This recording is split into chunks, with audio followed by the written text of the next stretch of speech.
I'm gonna be dropping some dimes on you. If you got a small backyard and you are looking for the goods for everything from entertaining to hanging out, all seasons, this is it.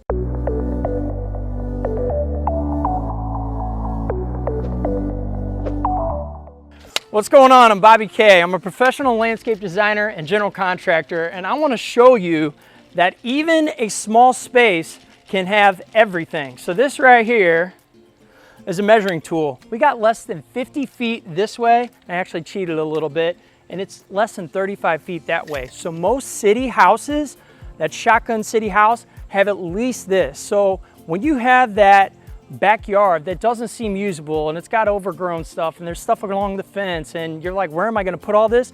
This right here could be in your backyard. So let's talk about it.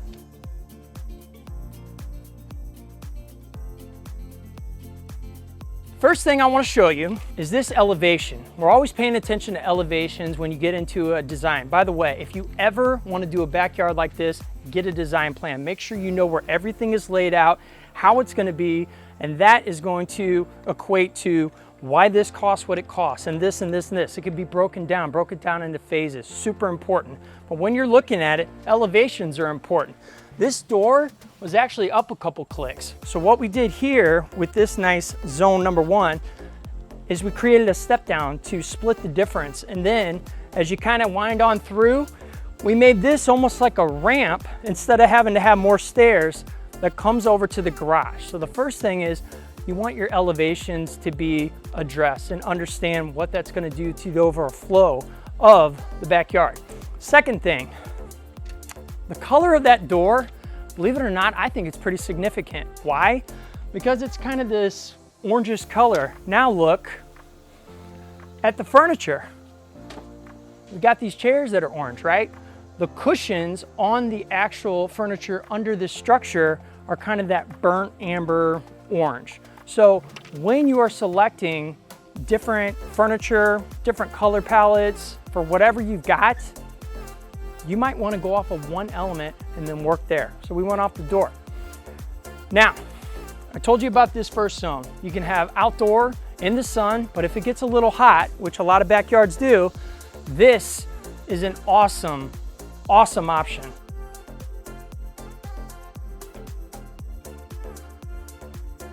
This is a gable style roof outdoor structure. It's got some sconce lights. It's got this nice beam with a little bit of hardware. And of course you got the ceiling fan, the TV, and this almost like shiplap wall. The TV can be up high, which is what we had discussed with our client, or it could be centered a little bit more. But it's staged with some planters, and it's just a nice area to come out, see the game, hang out, do whatever. And then the final thing is, we started to just soften everything up with some landscaping. We got some mulch here, then we did something a little bit clever over here to break it up.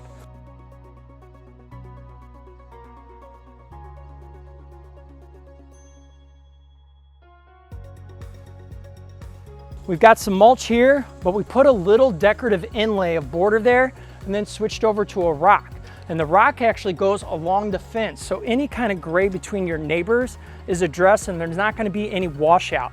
Got a nice focal point there. There's a little fire pit behind there. Some easy landscaping that doesn't require a lot of maintenance. These are Hamlin grasses. You cut them down around St. Patty's Day or late in the fall and you're kind of done. So this is a very low maintenance, small space that packs a lot of punch that anybody can have in their backyard. If you want to see one that's a little bit grander scale and a little bit bigger, go check out this video right here. This is Bobby K saying creation is everything, so go out and create.